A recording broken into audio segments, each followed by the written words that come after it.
Ana Luísa Palermo Bonfim, de Minas Gerais, na mesa Desafios para a Comunicação, para Laura Cito. Gostaria que vocês falassem sobre a comunicação do presidente Obrador no México e suas mañaneras, e como essa comunicação contribuiu para elevar sua aprovação a 80% e eleger sua sucessora, Cláudia Sheinbaum, e com 60% dos votos. Laura, é para ti, então, é bate-volta, é pergunta e resposta. Pinga-fogo é esse modelo aqui, né? Opa. Na verdade, assim, eu não tenho domínio sobre a comunicação do Obrador, de como foi a campanha para eu entrar no detalhe. Foi realmente pinga-fogo mesmo, né, para eu entrar em algo tão detalhado assim. Okay. Né? Então, eu não... Se alguém tiver aqui e quiser responder, ajudar, por favor. Também não acompanho muito, mas eu acho que essas manhãneiras eram programas que ele fazia todos os dias, comentando, enfim, debatendo a política. Volta para tu? Responde, Natália. Respondi, Natália. Eu acho que é um exemplo de estar mais presente cotidianamente, né? E que traz essa comunicação que... ele estava falando de comunicação estatal, né? Como às vezes é distante, é só os números e etc. E você... nitidamente, quando a gente usa estratégias de humanizar mais o conteúdo, não é no sentido de pessoalizar, mas de mostrar mais aspectos comuns, cotidianos do dia a dia e estar mais próximo, comentando, inclusive, temas comuns. Isso nas redes sociais tem tido um alcance maior, imagina em rádio e TV, né? Que é quando você está na casa das pessoas. Então, eu acho que lá foi um exemplo de comunicação estatal levada a sério, né? Não como uma coisa distante, impessoal e meramente institucional, mas realmente trazendo a pessoa que estava à frente dali de forma mais próxima e conectada com as pessoas. Foi um modelo interessante de uma nova versão de comunicação pública, né, Jorge? Vamos chamar uma segunda pergunta, então?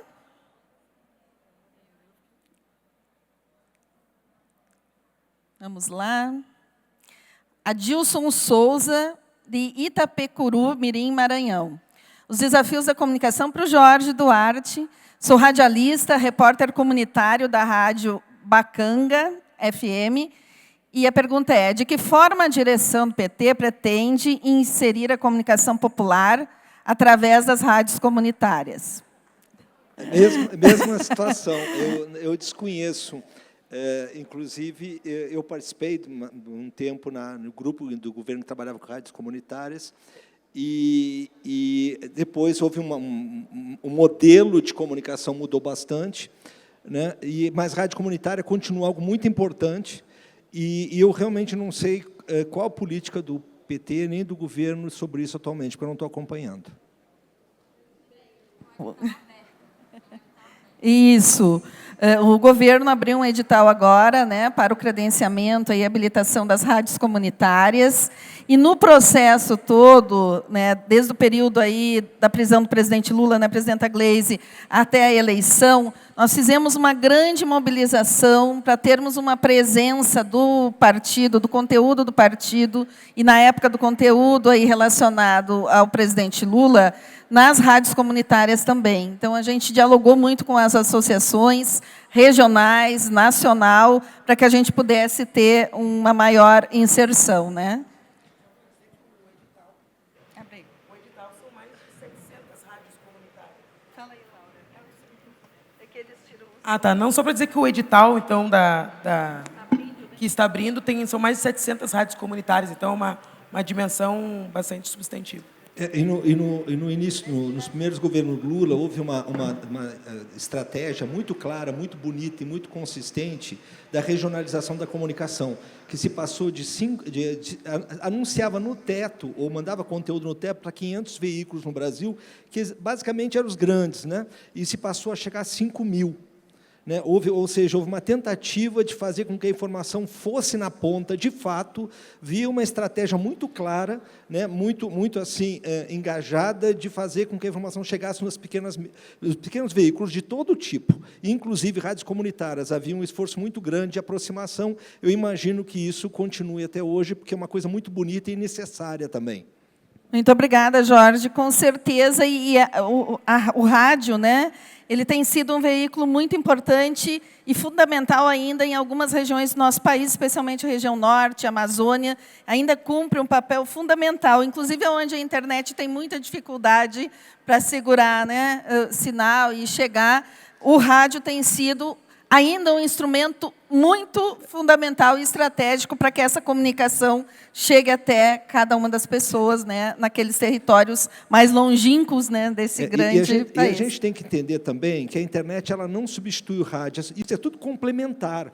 A gente não pode imaginar que tem mídia social não precisa de rádio, ou que qualquer coisa, o streaming substitui o rádio. Tudo é complementar, uma estratégia tem que pensar em todos os tipos de mídia. Às vezes a gente fica falando de mídia social, como foi colocado aqui, mas, na verdade, ela é uma alternativa que a gente tem que dominar bem, tem que alcançar o público ali, tem um monte de gente, assim, milhões acompanhando, mas também tem milhões acompanhando TV, rádio, jornal do bairro, a rádio comunitária. Então, há uma necessidade clara de que tu tenha uma estratégia que alcance todo o cidadão. Muito obrigada. Vamos chamar, então, a próxima pergunta.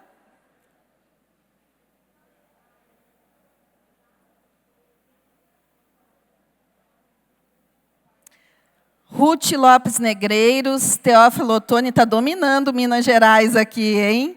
Os desafios da comunicação também para o Jorge Duarte. Como fazer para combater as desinformações em uma sociedade recheada de fake news? Eu se eu soubesse, eu escrevi um livro sobre isso.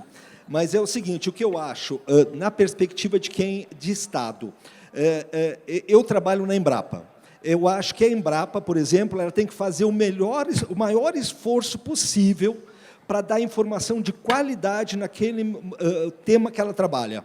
Ou seja, cada órgão público, cada instituição, inclusive o PT, é responsável por dar a melhor qualidade, a melhor informação possível para o cidadão, para alcançar a situação nas condições do cidadão. E ter uma estratégia para combater a informação errada, a fake news, no seu âmbito. Porque a gente fica falando e muitas vezes não faz. É muito fácil ficar falando, está cheio de fake news por aí, está difícil, está complicado. É o seguinte, se eu estou numa instituição, essa instituição tem que se responsabilizar por dar informação para as pessoas. Tem que ter uma estratégia boa de fazer a informação chegar, e chegar com qualidade, chegar na hora, e chegar na forma adequada. E também ter uma estratégia de reação à fake news, de reação à informação que está errada no âmbito que ela trabalha. Muitos ministérios, muitos órgãos fazem isso, mas, para mim, é assim, a gente tem que assumir a responsabilidade pela informação que a gente distribui, a gente tem que assumir a responsabilidade pelo público que a gente alcança.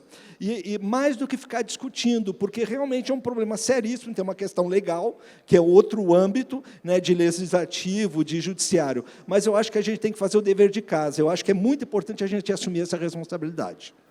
Muito obrigada. Próxima.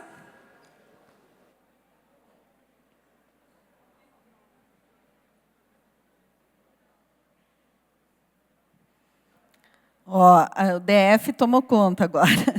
Alex Machado, do Distrito Federal, para Olga Curado. A senhora citou a importância de emocionar para comunicar, e o presidente Lula faz isso muito bem. Não acha que ele deveria usar esse poder, convocando cadeias de rádio e televisão, para mobilizar a sociedade em eventos extremos, como, por exemplo, o 8 de janeiro, as queimadas da Amazônia ou as enchentes do Rio Grande do Sul? Ou seguindo o exemplo do López Obrador do México, que diariamente conversava com a população mexicana? Sem dúvida. Eu acho que, na descrição do trabalho de qualquer líder, a primeira responsabilidade é comunicar, é falar com o público. Essa é a primeira obrigação. Assim, eu tenho 10 compromissos. Eu posso cancelar todos, menos aquele de falar com o público. E falar no rádio todo dia, eu me lembro muito bem do tempo que o presidente Lula fazia a conversa no rádio, colocava os meninos para falar, e todo mundo falar, café com o presidente, janta com o presidente, almoço com o presidente, é fundamental. Quero só lembrar para vocês que o presidente americano que teve maior popularidade, maior aceitação, chamava-se Ronald Reagan, que era um ator. A coisa mais importante no dia dele, sempre, era o momento que ele tinha que falar para a televisão, e todos os momentos importantes do governo, ele cancelava tudo tudo e ficava horas treinando para ter um discurso natural, simpático e agradável para o público. Então, a resposta é sim. Café da manhã com o presidente e o dia inteiro com o presidente e com todos vocês que fazem militância e liderança. Muito obrigada, Olga. Vamos para a nossa última pergunta.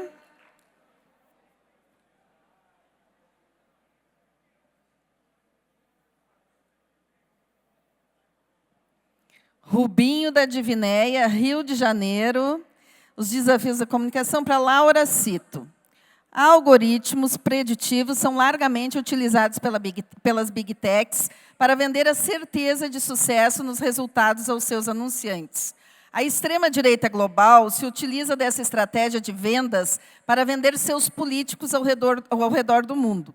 Conhecemos a estratégia e sabemos como fazer chegar nossos conteúdos. Prova disso foi que vencemos as eleições no Brasil, mesmo com a extrema-direita na máquina. O que falta ao PT para comunicar em massa com o povo trabalhador brasileiro, sem, contudo, atuar sem escrúpulos como eles fazem? Laura, é contigo. Essa aí, isso aqui é pinga-fogo. Não, mas essa foi uma dos grandes dilemas do último período, se nós deveríamos usar, talvez, os mesmos mecanismos deles de não ter uma certa moralidade na disputa de narrativa, né? Mas, na menção, na premissa da pergunta, que fala sobre as Big Techs, eu acho que é importante que a gente compreenda que as Big Techs são uma grande máquina de transformar poder econômico em poder político, né? Então, é difícil para a gente pensar, não detendo todo esse poder econômico, né, de que nós vamos, de fato, fazer frente reproduzindo plataformas ou mecanismos à disputa que eles fazem. Especialmente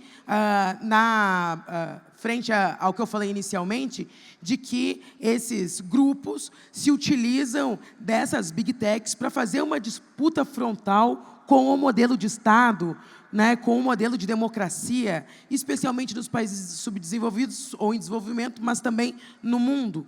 Então, né, nós não podemos, talvez, ter uma premissa que é um tanto ingênua, talvez, de pensar que nós, disputando uma narrativa mais amoral, seríamos capazes de fazer frente ao tamanho do poderio econômico deles.